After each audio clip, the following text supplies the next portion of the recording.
Black Ops 6 comes out in a couple days, and honestly, I'm kind of excited for it. Seeing all the new things they added on top of the Cold War system and improving some things that I just didn't like about the original Cold War system are just honestly pretty good things about it. This video is mainly meant to spread positivity and seeing how people have been really angry in the zombies community over just the most random stuff. Like, not to be that guy, but I don't know what else the zombie community was expecting besides a direct sequel to Cold War Zombies. We all played Cold War Zombies. We all reacted positively to it, frankly. I don't see any absolute Cold War haters all the time, but maybe it's just because of the people I surround myself with. I don't know, but point is, I just wanted to put some positivity out there so that not every zombies video I watch is either, oh, here's what's happening in BO6, or, oh, this is why BO6 is gonna suck hot ass. The first big thing I wanted to actually mention was that Treyarch actually listened to us to an extent. I know a lot of people were saying that Liberty Falls looked bad. My initial reaction to Liberty Falls was, yeah, this is about what I expected. I didn't expect anything super crazy for a secondary map, as I would like to call it, kind of like how what the Giant was to Shadows of Evil. But to me, it seems insane that everyone is so upset as much as they were at Liberty Falls, especially since we all knew how stylistically Cold War Zombies was compared to the rest of the Zombies series. But Treyarch has seemed to have made some changes, albeit pretty small, to Liberty Falls and the overall feeling of Zombies. I saw that they made some changes to the HUD to where at least you can remove health bars, make the HUD look more like Zombies mode instead of Warzone. So it's not the worst thing in the world in my opinion, especially since the game isn't even out yet and they're already listening to the community's criticisms, which I believe is always going to be a positive thing. Up next on the list of positive things I am very excited for, Terminus looks like it's going to be a really fun map. This looks like what they wanted to do with Transit, where there's a vehicle on the map and you just want to move around from place to place. In this case, it's a boat, and you go island to island encountering special zombie types in between major locations. And honestly, I can see this map being an absolute banger, and hopefully people aren't too divided on this like how they have been on a game that hasn't even come out yet. Probably the most exciting thing about this map is definitely going to be the special zombies and that new mangler equipment thing.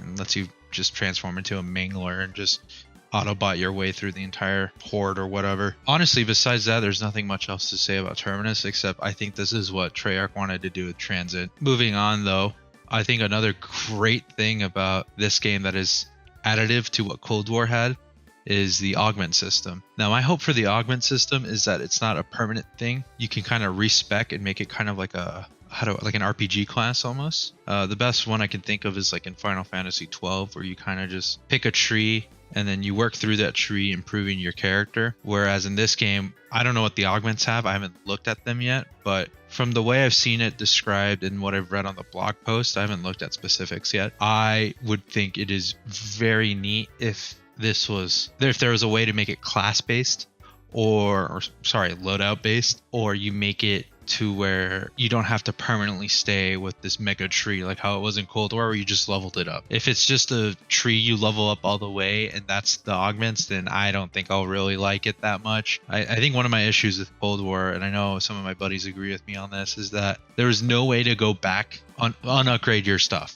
So like I can't have a less overpowered stamina up or a less overpowered jug, because that was the issue with Cold War, is that you would reach level 5 in every perk and then it just made the game that much more easier. But it looks like in this game, at least, it isn't trying to make the game easier, though it definitely could. That is not an issue. It looks like the game is trying to make it to where jug won't only just give you more health, or stamina won't only just give you infinite sprint, etc., which I think is a complete positive for this game. And it will probably add a lot more replayability. This next positive thing I'm going to mention is mainly more of opinion for sure. The other stuff I was talking about definitely are opinions, but I feel like this one is the most opinion based one compared to the other two takes I've had so far. The mastery camos for zombies look really good this year. and I'm definitely going to be going for that Dark Matter Borealis camo for zombies. As much as I would like for the challenges to not be monotonous, they're definitely going to be monotonous and just brain dead because it's zombies. You can't really make too many challenges for camos, just headshots over and over again.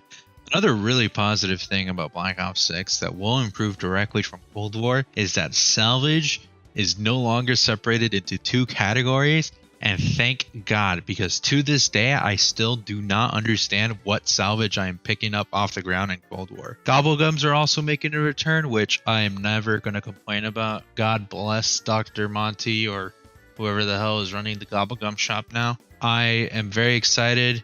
Just more dumb stuff to do in this game. I think the most fun I've had ever on Black Ops 3 and even Black Ops 4 with the elixirs is just bringing in overpowered stuff and just flying through around. Or even just, man, we're going to run this Easter egg, but we don't really feel like putting a lot of effort into it. All right, everyone bring your perkaholics, your round robins, your shopping frees, and just stuff like that. I believe I read somewhere that they said they wanted to stay away from like the really overpowered gobblegums as it wasn't balanced, to put it plainly, and it kind of made it a little pay to win if you sucked at the game. Again, skill issue in my opinion, but I am very excited for gobblegums to return. I like the new system they introduced where you kind of pocket them instead of immediately eating them. All in all though, I think that sums up pretty much my thoughts leading into Black Ops 6 Zombies.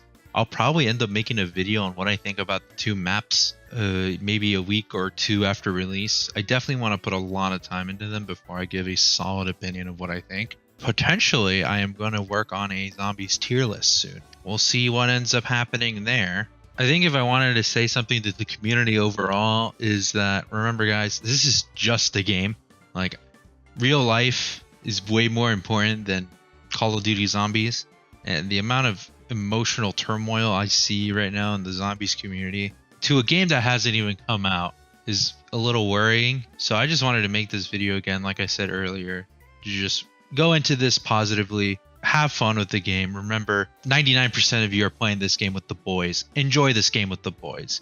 And if you think it's ass, enjoy this ass game with the boys then.